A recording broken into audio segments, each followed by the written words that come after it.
Tapping వ్యవహారంలో అనేక విషయాలు బయటకు వచ్చాయి. ప్రతిపక్ష పార్టీకి సంబంధించినటువంటి నాయకుల ఫోన్లు ట్యాపింగ్ అయినాయని, రియల్టర్ల ఫోన్లు ట్యాపింగ్ అయినాయని, హాలీవుడ్ నటుల యొక్క ఫోన్లు ట్యాపింగ్లు అయినాయని, దీంతోపాటు జ్యుడిషియరీలో ఉన్నటువంటి కొంతమంది న్యాయవాదులు మరి జడ్జిల యొక్క ఫోన్లు ట్యాపింగ్ కూడా అయినాయని చెప్పని స్వయంగా మరి ఇప్పటి ముఖ్యమంత్రి యొక్క రేవంత్ రెడ్డి గారి ఫోన్లు కూడా ట్యాపింగ్ అయినాయని చెప్పని కూడా వార్తలు వచ్చినాయి. మరి ఆ ప్రకారంగా అనేక అంశాలు బయటకు వచ్చినాయి.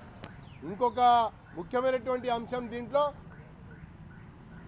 అప్పటి ముఖ్యమంత్రి కేసీఆర్ గారు తన పార్టీలో ఉన్నటువంటి అసమ్మతిని కంట్రోల్ చేయాలని, పార్టీ వీడేటువంటి నాయకులని అడ్డుకోవాలని చెప్పని, దాంతోపాటు ప్రతి నిత్యము ఇంట్లో జరుగుతున్నటువంటి నాయకత్వపు మార్పిడికి సంబంధించినటువంటి రచ్చలో హరీష్ రావు ఫోన్ కూడా ఈ ముఖ్యమంత్రి ట్యాప్ చేయించాడు అన్నటువంటి విషయాన్ని భారతీయ జనతా పార్టీ ఆరోపిస్తూ ఉన్నది.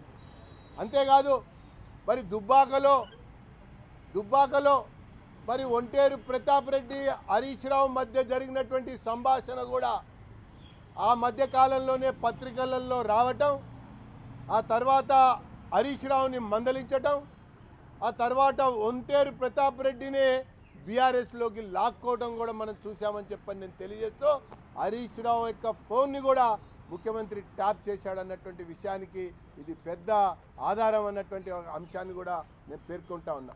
కారణం, అనేక సందర్భాల్లో మరి అసమ్మతి పెరిగినటువంటి నేపథ్యం సందర్భంలో నాయకత్వ మార్పిడి కొరకు ఒకవైపున మరి కేటీఆర్ ముఖ్యమంత్రి కాబోతున్నాడని చెప్పని వస్తున్నటువంటి వార్తలు, ఇంకొక వైపున హరీష్ రావు కావాలని కోరుకుంటున్నటువంటి వార్తలు నేపథ్యంలోనే ఈ ఫోన్ ట్యాపింగ్ వ్యవహారాన్ని కేసీఆర్ యొక్క కనుసన్నల్లోనే ముమ్మరంగా పోలీసు ఉన్నతాధికారులు నిర్వహించినట్టుగా చాలా స్పష్టమవుతున్నటువంటి సందర్భం నేపథ్యంలో అప్పటి డీజీపీని ఇప్పటి కాంగ్రెస్ ప్రభుత్వం ఎందుకు కాపాడుతూ మరి ఆయనకి అధికార హోదా కల్పించింది, సమాధానం చెప్పాలని చెప్పని నేను ఈ సందర్భంగా డిమాండ్ చేస్తూ, ఈ అంశం ఆషామాషి విషయం కాదు.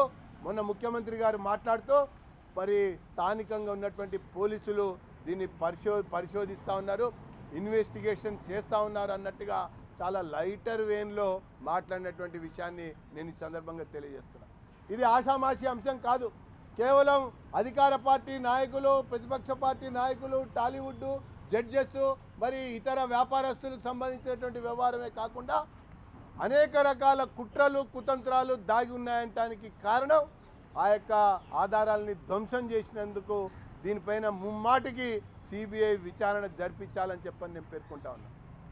ఈ సిబిఐ విచారణకు కూడా రేవంత్ రెడ్డి ముందుకు రావటం లేదు అంటే, దానిపైన స్పందించటం లేదు అంటే ఖచ్చితంగా ఈ కేసీఆర్ని మచ్చిక చేసుకోవాలి, కేసీఆర్ని అడ్డం పెట్టుకొని బీఆర్ఎస్ ఎమ్మెల్యేలని లాక్కోవాలన్నటువంటి ఆలోచనతో చేస్తున్నట్టుగా అనిపిస్తోంది అన్నటువంటి విషయాన్ని కూడా నేను ఈ సందర్భంగా ఆరోపిస్తూ, ఏదేమైనా కూడా ఇది సిబిఐ విచారణ జరిపి తీరాల్సిందే అని చెప్పని మేము కూడా త్వరలోనే మరి కేంద్ర హోంమంత్రిని ఈ విషయంలో కలుస్తాం, ఆ రకంగా వినతి పత్రం అందిస్తామని చెప్పి ఈ సందర్భంగా నేను పేర్కొంటా ఉన్నా. For more videos like this, subscribe Big TV channel.